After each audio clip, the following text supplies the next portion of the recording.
Essa aula vai ficar gravada. Então, a gente vai começar retomando um conceito muito importante que nós já falamos nas outras aulas, mas eu não tinha especificado se ele era uma lei, né? O que ele era. É a lei zero da termodinâmica. Então, por que a lei zero? Porque primeiro vieram as leis 1 e 2, que nós vamos ver essa semana. Hoje nós vamos ver a primeira e na sexta-feira nós vamos ver a segunda.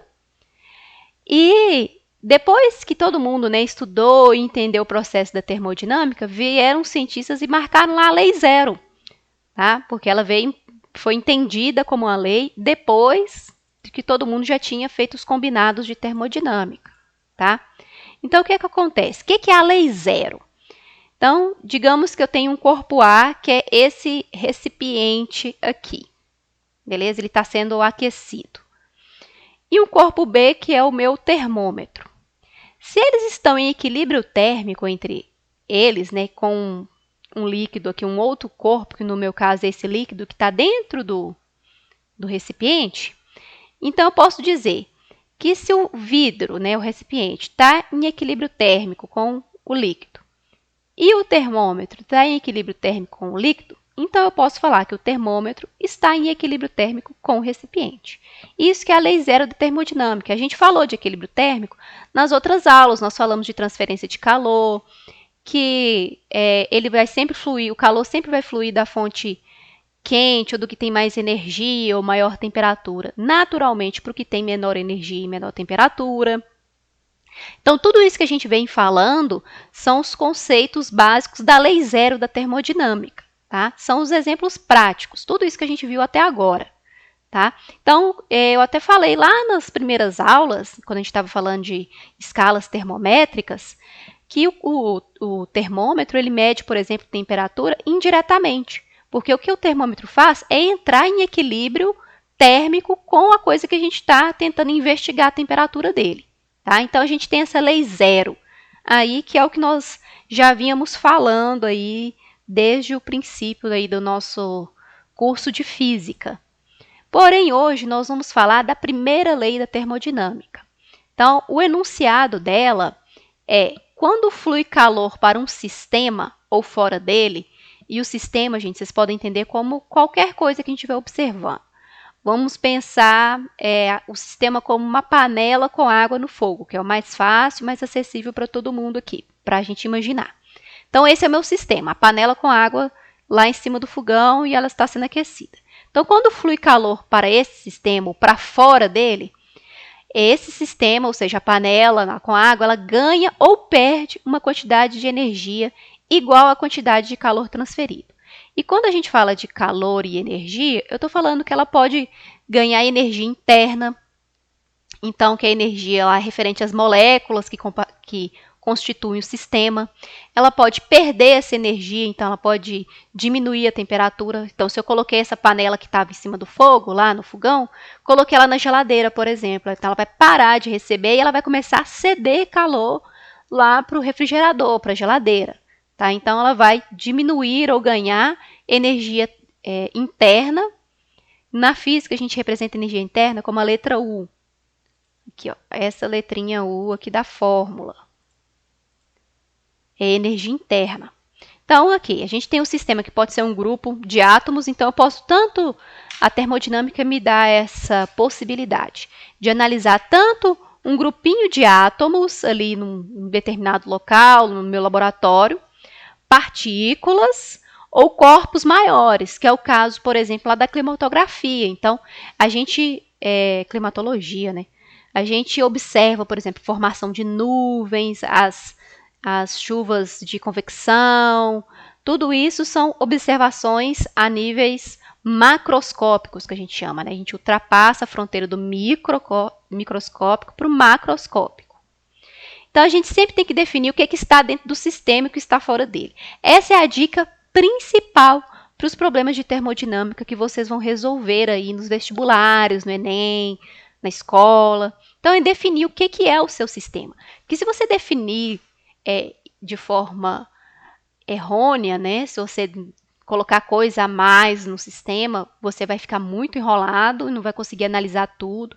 Ou se você colocar coisa a menos, né, o fluxo de energia não vai fazer sentido. Então, tenha um sistema bem definido. Então, se a gente estiver avaliando o que acontece numa geladeira, o que acontece no forno do fogão, né, no forno lá por convecção, se a gente estiver avaliando o motor de um carro, o ar-condicionado, todas essas máquinas térmicas, então a gente tem que especificar bem. Então, eu estou avaliando o que está acontecendo dentro da geladeira. O que está do lado de fora, né, o ar no meio ambiente, o que está acontecendo na cozinha, não nos interessa. Sempre a gente vai estar observando o que está dentro da geladeira, tá? Então, delimitem bem o sistema de vocês para vocês não terem dúvidas, nem não complicar demais. E você pode usar essa energia, né, que ele está recebendo para aumentar a energia interna, que é a energia ali das moléculas lá que fazem parte do sistema, ou para realizar trabalho na vizinhança. O que é vizinhança? É tudo que está em volta do sistema que você está estudando. Então, digamos que a gente está observando a geladeira mesmo. Vou pegar o exemplo da geladeira. Então, ela força, né, normalmente o calor vem do que tem maior temperatura para o menor temperatura. A geladeira ela força o sistema a fazer o ciclo ao contrário. Então, lá dentro da geladeira já está em menor temperatura. Então, o que ela força? Com o calor que já está bem em quantidades pequenas lá dentro, a sair mais ainda. Que o natural seria o quê? Como lá tem menos energia, era ela começar a receber energia do ambiente, o calor flui naturalmente. Então, o que a geladeira faz? Ela força com que já está baixo a continuar saindo. Ao invés dela receber naturalmente, ela força a saída. Então, para ela forçar essa saída, ela precisa realizar trabalho. Então, trabalho na física, né, não é o trabalho lá de trabalho braçal, lá de trabalhar do home office ou do trabalho presencial. Esse trabalho da física é a capacidade da gente mudar a situação, ou a quantidade de energia, ou o estado da matéria, ou do corpo. Então, é isso que é o trabalho. Então, quando eu falo que está realizando trabalho na vizinhança, esse calor que a geladeira está forçando a tirar lá de dentro, né, o motor da geladeira está forçando a sair de lá de dentro, ele joga para o meio ambiente. Então, tem um motorzinho ali trabalhando, tem refrigerante, no caso líquido refrigerante ou gás refrigerante, circulando lá do lado de fora para forçar com que saia esse calor de dentro da geladeira. Na energia cinética, por exemplo, eu realizar trabalho, imagine que eu vou pegar essa caneta e vou movimentá-la para cima ou para baixo. Estou movimentando aqui para cima.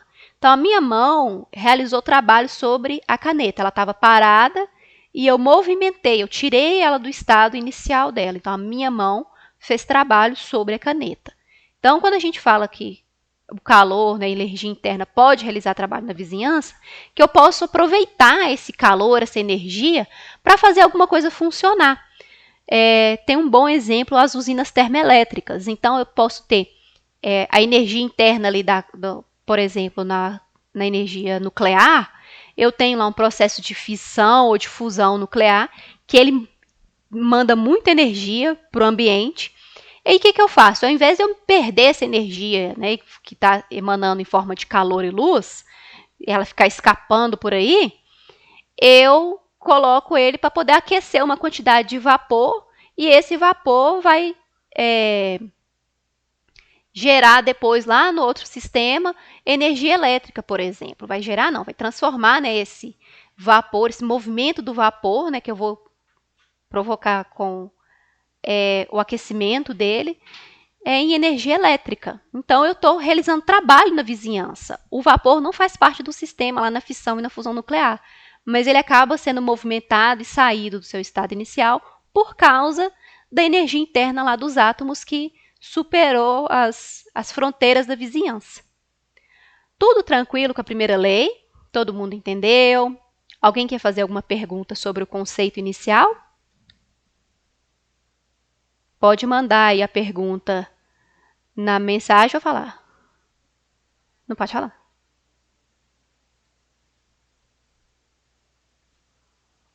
Ah, tá. Pode. Eu vou voltar e Mas depois eu vou colocar a apresentação lá no Classroom também para vocês.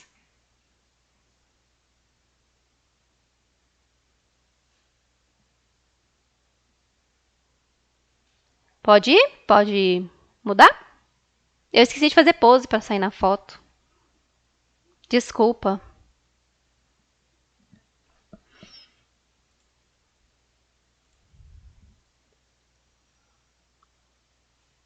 O grupo, enquanto vocês estão aí tirando print, eu vou mandar aqui de novo o do VIP, para quem pediu. Prontinho, Giovana. Então tá, não tendo dúvidas. Oi. W é trabalho. Tá bom? Então, aqui, já completando a pergunta do colega, a gente tem essa fórmula aqui, que é a fórmula da primeira lei da termodinâmica. Então, calor, né, que é o que nós estamos estudando aí, né, nesses últimos dias. Calor, a letra Q, que a gente já está habituado, é igual a energia interna mais trabalho. Tá? Então, a quantidade de calor que vai chegar ou vai sair do sistema, ele equivale à energia interna, ou seja, tudo que já estava acontecendo lá dentro, mais o trabalho, que é se o gás vai expandir ou ele vai contrair, se vai mover alguma paleta de alguma turbina, se vai tirar o meu carro do lugar, que o motor lá do carro, da moto, dos ônibus, todos funcionam a partir da termodinâmica, tá? Então, esse trabalho, essa mudança de estado inicial, que é o trabalho, como que ele vai acontecer, também vai impactar na quantidade de calor que está chegando ou saindo. Então, olha só. A gente tem, dentro dos processos dos gases, nós falamos ali na última aula, se eu não estou enganada, sobre o processo isobárico, isotérmico e isovolumétrico. Né? Isobárico, que é a mesma pressão, muda a temperatura e muda o volume. O isotérmico muda o volume e muda a pressão e a temperatura permanece. E isovolumétrico, permanece o volume e pressão e temperatura que mudam. E eu falei que ainda tinha mais um processo que a gente ia precisar estudar, mas ele bem especificamente, que é o adiabático. No processo adiabático, né, se o gás, né, que nós estamos falando aqui no caso só de gases, tá, gente? Ele é comprimido ou expandido, ou seja, se eu diminuo o espaço ou se eu aumento o espaço para ele, no caso do processo adiabático, não vai haver troca de calor do sistema com a vizinhança. Tá? Só que a gente considera, né, como até o Eliezer falou no início da aula, né, e eu complementei que na física a gente também faz, né, aproximações, na prática a gente não tem ainda um processo que não vai haver nenhuma troca. Tá? Sempre vai haver uma troca, nem que seja mínima. Só que a gente consegue reduzir essa troca de calor ao mínimo possível para a gente poder estudar o que seria o ideal. Tá? No mundo perfeito da física, o que iria acontecer.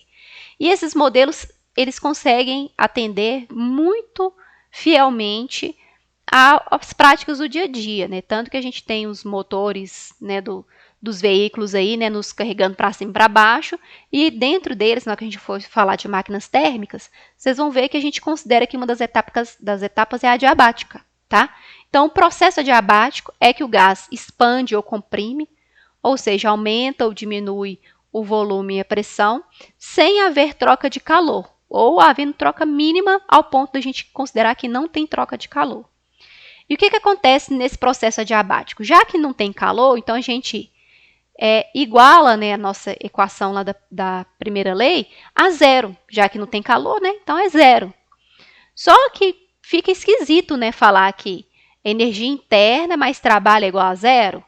Então, o que acontece? Né? Como que isso é possível? Isso é possível se a gente considerar que o processo adiabático,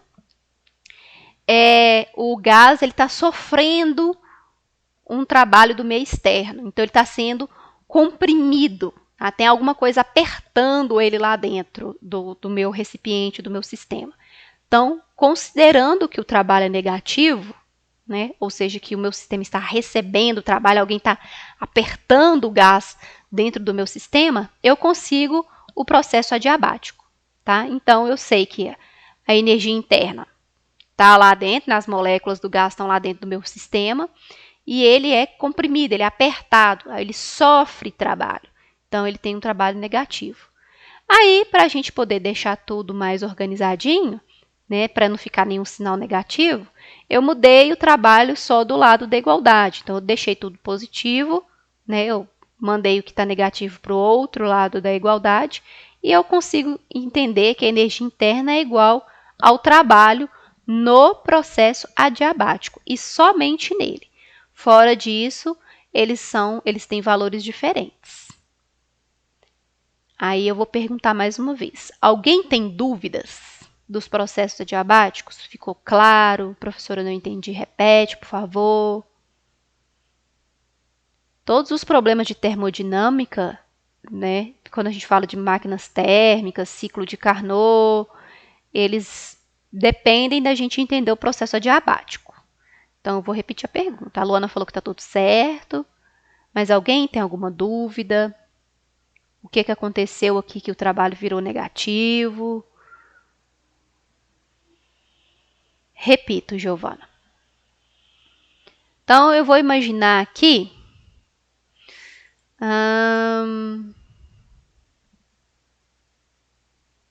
deixa eu pensar um processo que a gente consegue...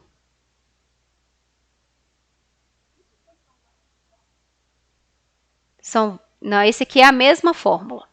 Isso aqui é porque na primeira lei eu falei que o calor é igual à energia interna mais o trabalho.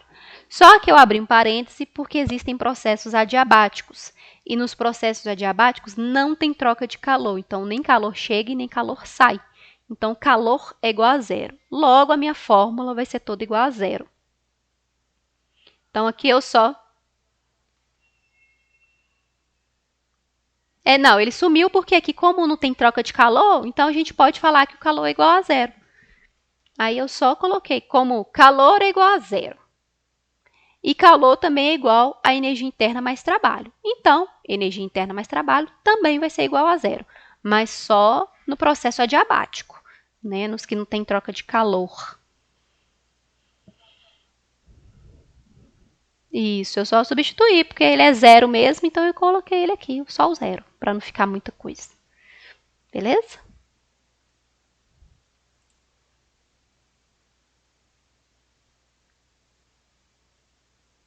Mais alguém? Giovana, melhorou?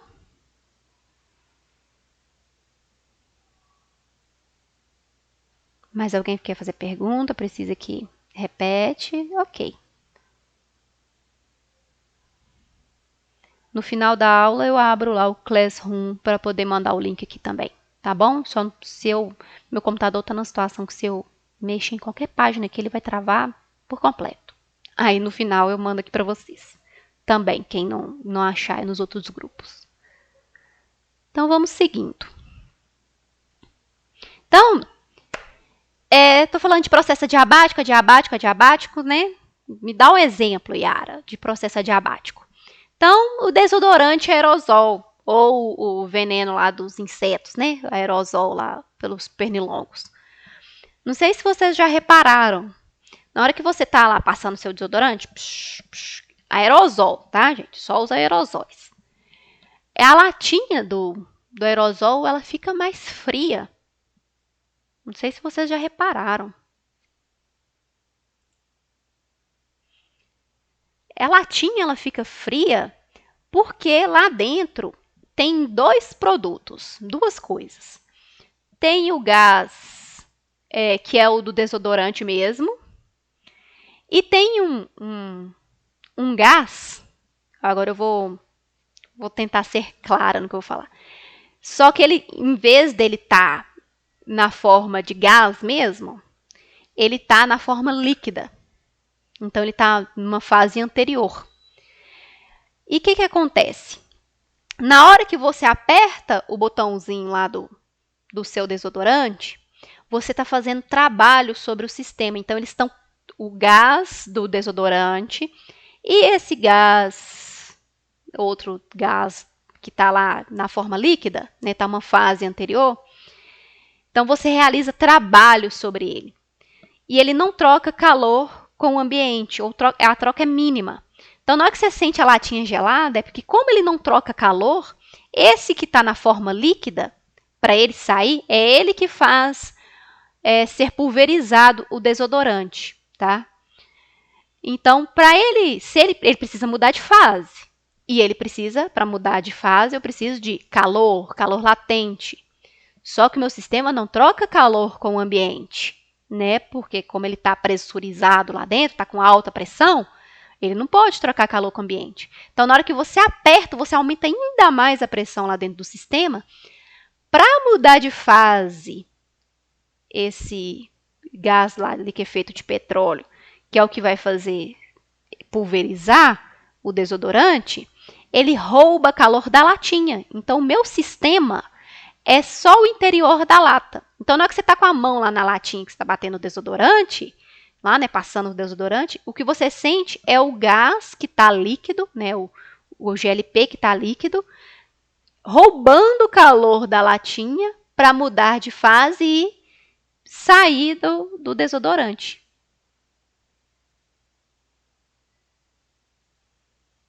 Ele fica dentro da bolinha, essa bolinha faz parte lá parece que tem uma bolinha lá dentro. Eu também nunca abri um spray lá dentro não, tá, gente? Mas no meu entendimento ele fica lá dentro também, junto com essa bolinha lá e o gás que é do desodorante, que já está lá no gasoso, e o GLP que está em forma líquida e precisa mudar de fase para sair. Então, na hora que você aperta o seu desodorante, você aumenta, você faz trabalho, então você comprime mais ainda, e ela rouba calor da latinha, por isso que a latinha fica fria, para transformar em vapor e sair o aerosol. Tá? Aí tem a reação química lá dentro e transforma em aerosol. Então, esse é um processo adiabático, né, que quem usa desodorante spray participa todo dia. E eu falei da aula de geografia, né, lá da climatologia, eu nunca lembro o nome, se é climatologia ou se é climatografia, eu sempre confundo esse nome. Porque a formação de nuvens, no caso aí eu tenho uma imagem de uma nuvem cúmulos, ela acontece por um processo também adiabático, tá? Só que o que acontece? Eu não tenho nada isolando o vapor d'água lá que vai formar a nuvem. Só que eu tenho uma massa, né, um volume muito grande, uma massa muito grande de vapor. E as nuvens, né, elas são formadas, vocês vão estar estudando em geografia, o professor vai falar bem melhor disso do que eu. Mas elas não são formadas só na pressão atmosférica que nós estamos aqui. Ela vai aumentando, né, a níveis de quilômetros lá para a atmosfera. E conforme aumenta essa altura, ela vai ganhando essa altura, ela vai diminuindo a pressão. Não sei se vocês, né, todo mundo acompanha futebol aqui, né? Mas a gente ouve falar muito disso, né, das altitudes elevadas nos outros países, quando eles vão jogar lá os campeonatos, que ele fala até que o ar está mais rarefeito, que é difícil de respirar. Então, eles vão, né, alguns dias antes para se acostumar com a altitude. Então, essa diferença de pressão, exatamente, vocês viram hoje em geografia, né? Então, a geografia e a física estão assim, ó, para quem acha que física está sozinha no mundo. Exatamente. Então, essa diferença de pressão, né, do ar estar rarefeito, né, quer dizer que, né, elas estão mais, as moléculas, as partículas estão mais afastadas. Na formação da nuvem, né, que o professor falou lá com vocês, é um processo adiabático. A troca de calor é tão pequena por causa dessa pressão, né, que está diminuída lá no topo, né, lá mais para cima na atmosfera, que a gente consegue considerar que o processo da formação da nuvem é um processo adiabático. Tá? Então, tudo aquilo que vocês ouviram lá na geografia é um processo da primeira lei da termodinâmica adiabático. Só que não é que não tem nenhuma troca de calor, é que ela é tão pequena, perto de toda a massa e todo o volume do vapor que está lá na atmosfera, que a gente consegue desconsiderá-lo. É engraçado, né, pensar isso, que vocês estudaram isso em geografia, né? Quem assistiu a aula de geografia, quem não assistiu, eu pegaria depois o vídeo lá e ia correndo assistir para não ficar por fora. Porque ele falou mais do processo do fenômeno na geografia, né? A Odete pediu para repetir a do desodorante. Então, olha só, vou repetir a do desodorante aqui. Dentro da latinha do desodorante, eu tenho duas substâncias. Eu tenho o desodorante, que é o cheirosinho, tá? Que você vai bater lá no sovacão de vocês lá. E vocês têm se eu não estou enganado, o nome do gás é GLP, gás liquefeito de petróleo. Ou o nome dele é esse mesmo, ou ele é um tipo de GLP. Então, ele, na verdade, é uma substância que normalmente é no estado gasoso, mas dentro da latinha ele está no estado líquido, tá? Então, na hora que você aperta o spray do desodorante aerosol, você faz trabalho sobre o gás do desodorante, sobre o cheirinho do desodorante e esse GLP. Então, como ele precisa mudar de fase, aí vem lá a aula de calor latente, ele precisa de uma quantidade de calor para mudar de fase, porque não sai água, né? Não sai líquido no seu desodorante, sai só aerosol, né? Então, ele rouba calor da latinha, tá? Então, na hora que ele rouba esse calor, o calor já está lá, beleza? Então, não tem troca com o meio ambiente. Ela não pegou o calor da minha mão ou do ar externo. Ela pegou o calor da latinha para mudar de estado físico, de líquido para gasoso, para conseguir sair, para conseguir ser borrifado no ar. Então, esse processo é um processo adiabático, porque não entrou e não saiu o calor do sistema. O sistema, a lata faz parte do sistema. Então, ele só pegou o que já estava lá. Então, por isso que você sente a latinha do desodorante, ou do inseticida, ou daqueles negócios que a gente espirra na casa para ficar cheirosinho, né? Então, é por isso que você sente essa diferença de temperatura. A Miriam perguntou, o motor diesel também é? Porque apenas ar está presente no cilindro, no início da compressão. Sim, tem um processo no motor de ciclo, no caso do ciclo diesel e do ciclo Otto, né, ou ciclo de Carnot, que é um processo adiabático, só tem gás lá dentro, né? No caso do diesel, tem a diferença que a gente vai ver lá nas máquinas térmicas, é a forma com que a queima é realizada, tá? Mas nos motores, nas máquinas térmicas em geral, existem duas etapas que são adiabáticas, que não tem troca de calor, né? No caso, não tem, ninguém coloca calor lá dentro, né? É usado só o que está, toda a energia é energia interna. Por isso que eu falei lá no começo que é importante a gente delimitar o que é o sistema. No caso do motor a diesel, que é o exemplo que a Miriam falou, eu vou delimitar só ali dentro do motor, tá? Porque se a gente expandir, né, para as vizinhanças, né, a gente vai ter troca térmica, vai entrar um monte de variáveis. Então, a gente simplifica só para o motor, porque está acontecendo exatamente ali dentro. A mesma coisa para a latinha do desodorante. Se a gente for considerar a temperatura do ambiente, a temperatura da minha mão, e a gente vai um monte de variável e a gente não vai conseguir chegar às conclusões. Por isso que é importante delimitar o sistema. Um sistema bem delimitado, você consegue resolver com mais facilidade o seu problema, tá? Então, a gente tem aí, eu peguei lá da geografia, né, e alguém tinha falado aqui, a Luana falou, achei que ia me livrar de física em humanas, mas pelo visto, não tem jeito. Infelizmente, gente, física, eu lamento informar que ela brota assim, ó, em todos os contextos, em quase todos os contextos, né? Mas a gente consegue vincular até lá nas humanas, também, como a geografia, né? Geografia física, até o nome do campo que estuda esses fenômenos aí. Eles estão assim, ó, de mãozinha dada. Juntinho, juntinho. A Miriam falou que entendeu. A Júlia também querendo fugir de física, mas eu lamento informar. Trago más notícias. Tudo tranquilo, gente? Alguém quer fazer pergunta, quer fazer comentário?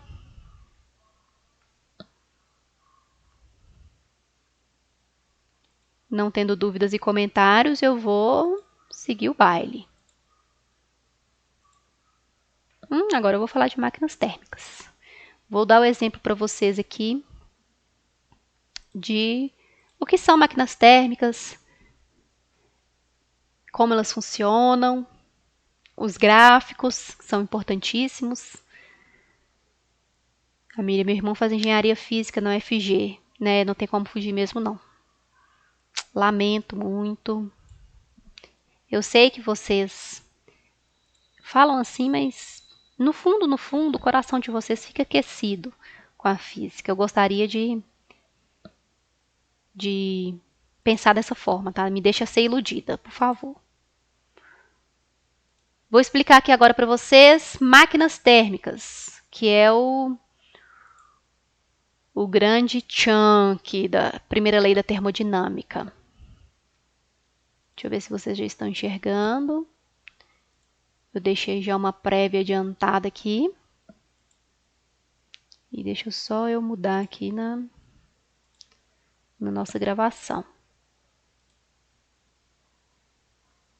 Oi? Beleza. Então, olha só. Nós temos duas situações aqui em máquinas térmicas, tá? Nós temos aqui um primeiro processo. Para quem ainda não se situou, esse aqui é um gráfico de volume e pressão. E eu estou numa máquina térmica qualquer, uma máquina térmica ideal. Então, o que acontece? Nas máquinas térmicas, o processo vai... Aqui, eu começo com uma baixa pressão, aí eu aumento a pressão. Comecei com uma pressão determinada e aumentei. Com o passar do tempo, eu passo pela expansão. Então, primeiro aqui eu comprimi meu gás. Então, o volume do gás, né, é volume constante. Compressão, volume constante. Aumentei a pressão nele. Depois que passou o tempo, eu vou expandir o meu sistema. Então, eu vou aumentar o volume. Olha só, a pressão está constante, mas o volume aumentou. Olha só, saiu desse ponto para esse aqui, esse segundo ponto, do ponto 1 para o ponto 2. Depois, o que vai acontecer? Depois que ele expandiu, naturalmente a pressão vai diminuir, né? Aumentei o espaço, né? Aumentei o volume, a expansão, então a pressão naturalmente vai cair. E depois que a pressão cai, o meu sistema, como é uma máquina, né? Ele vai tentar forçar com que ela volte, o volume diminua de novo para que eu volte no início do meu ciclo e consiga aumentar a pressão novamente. Então, as máquinas térmicas, elas ficam fazendo esse ciclo aqui o tempo inteiro, tá? Então, o motor diesel, os motores lá dos carros, das motos, todos eles ficam forçando esse ciclo. Só que, nesse caso, essa máquina térmica é uma máquina ideal, tá? Então, a pressão fica constante, depois o volume fica constante. Só que, na prática... a gente não tem uma máquina que funciona desse jeito, tá? Inclusive, o trabalho dessa máquina, né, o trabalho que ele consegue produzir com essa expansão e compressão do gás, ele é exatamente igual à área desse quadrado aqui. Então, lá no problema, lá na pergunta, isso é bem importante, gente, que vocês tenham claro. Lá no vestibular, eles vão dar um exemplo lá de uma máquina térmica que trabalha dessa forma. Tá? Aí ele te pergunta, qual que é o trabalho da máquina? Então, você não precisa calcular o calor, calcular a energia interna, nada disso. Só você calcular a área do quadrado. Tá? É literalmente calcular a área do quadrado, base vezes a altura. Beleza? Que você já sabe o valor do trabalho. Então, ao final do ciclo, o gás retorna à condição inicial. Então, esse aqui é um processo reversível. Beleza? Tem como desfazer, como voltar ao jeito que estava antes. Ok? Então,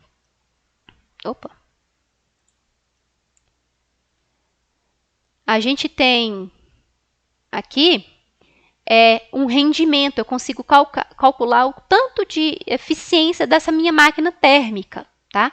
E eu calculo de duas formas. Essa letrinha aqui, esse Nzinho, com a perninha maior, é eficiência ou rendimento.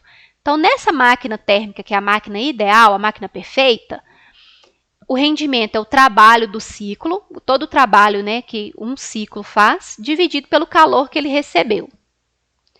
Ou 1 menos o calor da parte fria dividido pelo calor da parte quente, ou da fonte fria dividido pela fonte quente. Esse vai ser um nome muito comum que nós vamos falar agora, fonte fria e fonte quente.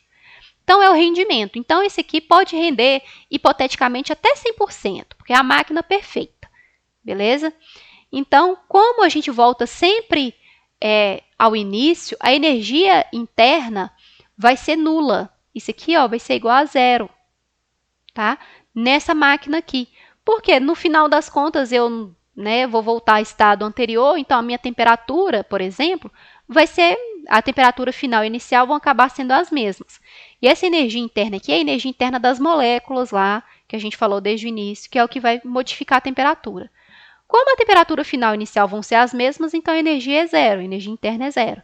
Então, eu consigo calcular o rendimento dessa forma. Só que as máquinas, na verdade, elas não funcionam assim. Então, Carnot, que esse francês, se eu não estou enganado, ele aperfeiçoou o estudo das máquinas térmicas. Então, eu vou fazer duas curvas aqui, que são as isotérmicas. Então, ela não é retinha, não, tá? Ela é uma curvinha aqui. Então, aqui eu tenho uma temperatura e aqui eu tenho uma outra determinada temperatura. Então, eu tenho essas duas isotérmicas aqui. Então, quer dizer que esses dois pontos estão à mesma temperatura, beleza? A linha das isotérmicas. Então, no ciclo de Carnot, que é o que acontece lá nos motores, né, que a gente tem, ele acontece a seguinte coisa. Eu vou partir aqui do ponto A, então eu já começo aqui numa determinada pressão. Então, eu vou passar do ponto A para o ponto B. Então, aqui eu tenho uma quantidade de calor chegando no sistema. Beleza? Então, eu vou passar aqui do A para o B. Então, eu vou ter modificação de temperatura. Depois, eu vou passar do B para o C. Esse processo aqui do B para o C é o processo adiabático. Então, aqui não tem troca de calor com o meio externo, beleza? Então, vai acontecer um fenômeno aqui, ele vai receber trabalho, vai acontecer alguma coisa com esse gás, que eu vou modificar a pressão, mas o calor não vai fluir do lado de fora para o lado de dentro. Então, vai acontecer só, imaginando lá o meu desodorante, eu estou apertando o botãozinho lá do spray do desodorante. Depois, eu vou passar aqui por um processo de compressão e vai ter uma saída aqui de calor. Então, eu recebi calor e aqui agora eu vou me comunicar de novo com o ambiente. Então, vai ter uma saída de calor. Então, passei do C para D. Aí, para eu voltar no início, eu vou ter novamente um outro processo adiabático, que o calor novamente vai ser igual a zero, tá? Então, na hora que eu passo novamente por esse processo, não tem troca de calor de novo com o ambiente. Então, eu nem mando e nem recebo calor. Então, aqui eu tenho duas isotérmicas, dois processos isotérmicos. Então, passando pela mesma faixa de temperatura aqui. E eu tenho dois processos adiabáticos, que é do B para o C e do D para o A. Tá? Nesse caso que foi observado pelo Carnot, o rendimento máximo, ou seja, o máximo que eu consigo aproveitar da minha máquina térmica, ou seja, eu nunca vou ter 100%, é 1, menos a temperatura da fonte fria, ou seja, da menor temperatura, dividido pela temperatura da fonte quente. Tá? Eu chamo isso de fonte quente e fonte fria, beleza? Então, o que o Carnot observou? Que não tem como a gente fazer como foi observado antes no enunciado das máquinas térmicas ideais, que não tem variação de energia interna, porque tem, sempre vai ter variação de energia interna. Então, eu preciso levar isso em consideração no rendimento. Então, gravem bem essa informação. Nas máquinas térmicas ideais, eu tenho o rendimento que ele pode chegar a 100%, porque ela é ideal, e eu não tenho variação da energia interna. No ciclo de Carnot, que é o mais próximo da nossa realidade, né, a gente tem um rendimento que nunca chega a 100%, eu sempre vou ter uma perda, porque eu sempre vai ter mudança de temperatura. Ou seja, vai ter variação de energia interna. Se varia a energia interna, tem que variar a temperatura. tá? Energia interna a gente está falando a nível molecular, ok? Então, a gente já sabe, por exemplo, que é impossível construir uma máquina que tenha 100% do rendimento. Então, o que acontece lá nos motores, na geladeira, no ar-condicionado, na usina termoelétrica, na usina nuclear? Eu tenho perdas de energia de várias formas. Então, eu tenho perda no calor que o ambiente vai receber. Então, às vezes, estou trocando calor lá dentro do meu processo e ele começa a sair para as vizinhanças. Eu tenho perda de calor com o atrito das peças que estão lá na minha máquina térmica, que é uma forma de energia que eu não consigo reverter. Então, o processo do ciclo de Carnot é irreversível. Depois que acontece, não tem como desfazer mais. Eu tenho perda para o ruído. Então, o ruído é uma forma de energia, sai em uma forma de energia que tem perda térmica, que tem perda de energia, né, que ela é transformada em barulho. Eu tenho energia em forma luminosa. Então, também depois que transforma em luminosidade, também não consigo voltar. É só pensar na lâmpada aí na casa de vocês, né? Não tem como essa energia luminosa, né? Não tem como desfazer, né? Depois que a energia elétrica foi transformada em luz, já perdeu. Então, eu tenho perdas também no ciclo de Carnot com energia luminosa. Então, eu tenho várias outras formas que acabam indo embora a minha energia. Então, eu nunca vou ter um rendimento de 100%, porque sempre vai ter um outro fator externo impactando no meu ciclo. Aí agora eu vou voltar aqui para o chat para saber se vocês têm dúvidas. Então, a Luana perguntou, o rendimento é o trabalho, o rendimento da máquina térmica ideal é o trabalho do ciclo dividido pelo calor recebido. Não tem problema não, Luana, eu repito, sem problemas. Q na física vai ser sempre, Q maiúsculo, vai ser sempre calor, tá? Então, na máquina térmica ideal, é o trabalho do ciclo todo que ele fez, dividido pelo calor que a máquina recebeu. Aí a Júlia perguntou, o W seria o quê? O W é trabalho. Tá? Trabalho, na física, ele pode ser descrito pela letra W ou pela letra grega tau. Em alguns momentos, pode ser em algumas literaturas que vocês estiverem estudando, pode ser que o trabalho apareça com essa letra grega aqui também, tá? Então, tanto faz. Pode ser a letra W ou pode ser a letra grega tau.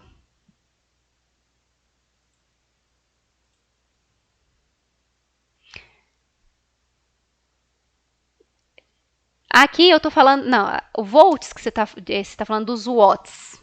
Volts é tensão. Os watts que você está falando de energia tem a ver com esse W aí do trabalho, porque o trabalho também é dado em watts. Trabalho também é determinado em watts.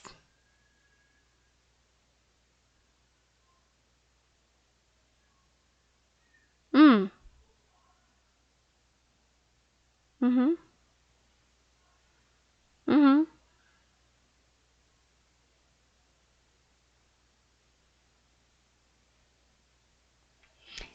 O calor e a temperatura são coisas diferentes.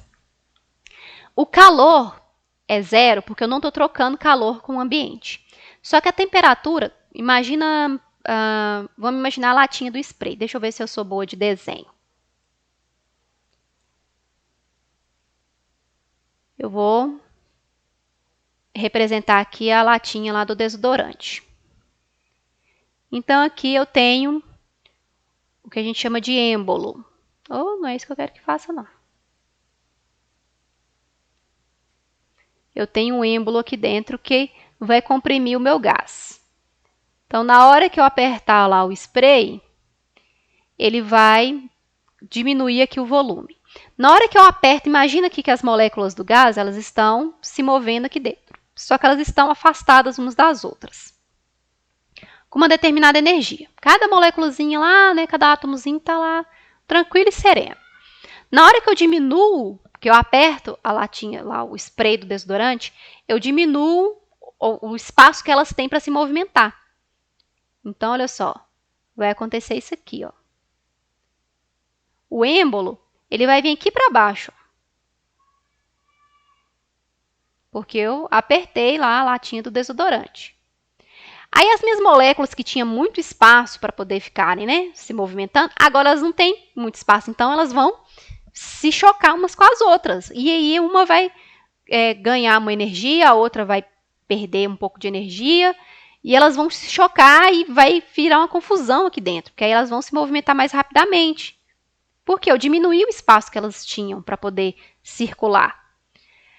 E a temperatura, ela é a medida dessa agitação das moléculas. Então, se as moléculas estão muito agitadas, a minha temperatura aumenta ou diminui, né?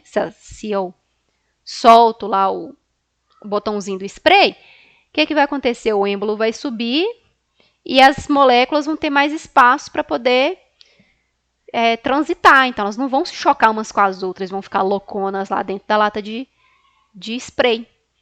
Então, por isso que não tem troca de calor com o sistema, mas muda a temperatura. Porque eu mudo a agitação das moléculas só realizando o trabalho sobre o sistema. Por isso que o calor é zero, mas a temperatura muda. Tá bom?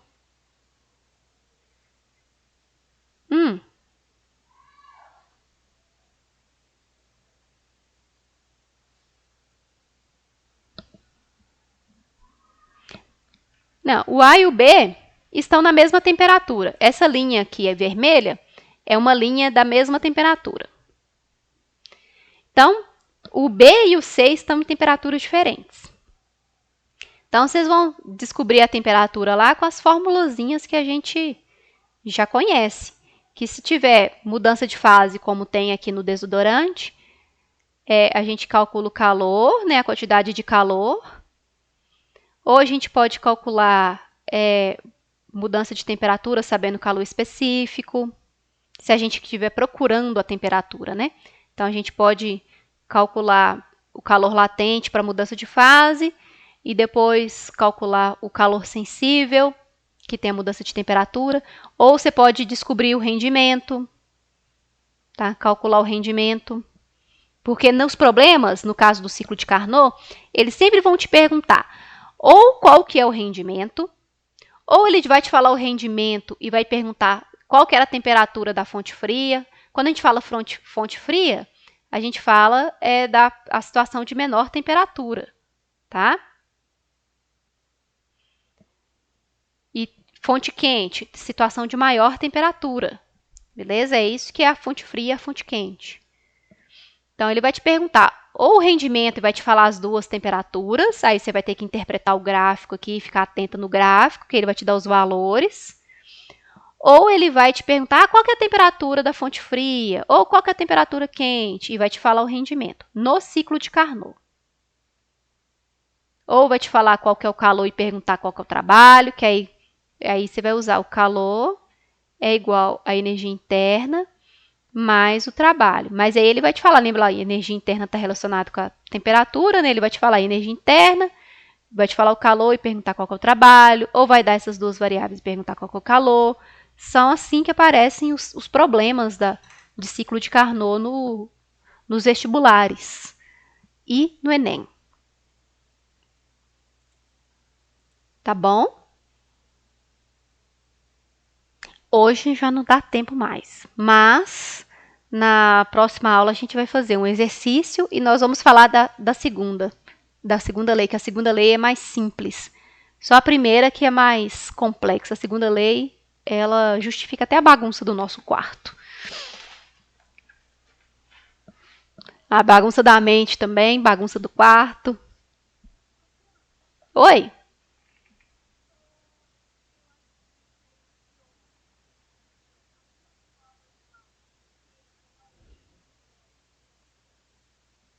Calor latente. Eu vou escrever aqui. O M, a minha letra não vai ficar muito bonitinha, não. O Q é calor, ok. O M nas duas fórmulas é massa. O L é calor latente. Aí esse L é um calor latente específico do material que a gente estiver analisando, do gás, tá? Então, cada material tem o seu calor latente. Essa letrinha C minúscula aqui é o calor. específico ou sensível, específico. E aqui é temperatura. O T maiúsculo é temperatura.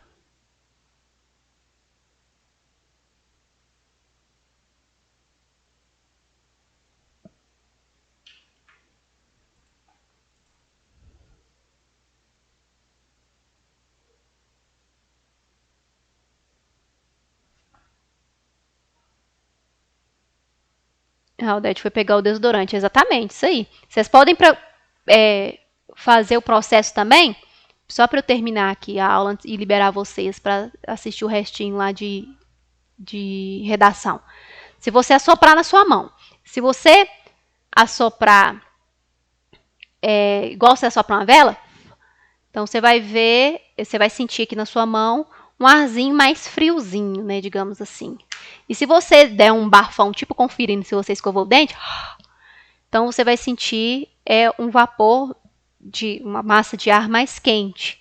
Então, quando você diminui, né, a abertura da sua boca para soprar a vela, você está realizando trabalho sobre o gás, tá? Então, ele perde calor aqui na transformação do trabalho aqui. Você tem a transformação aqui na sua boca, você diminui, você aumenta a pressão aqui, porque você diminui a saída do ar.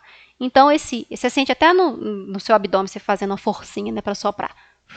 Então, você realizou trabalho sobre o gás do seu pulmão e ele acabou perdendo calor aí nessa troca.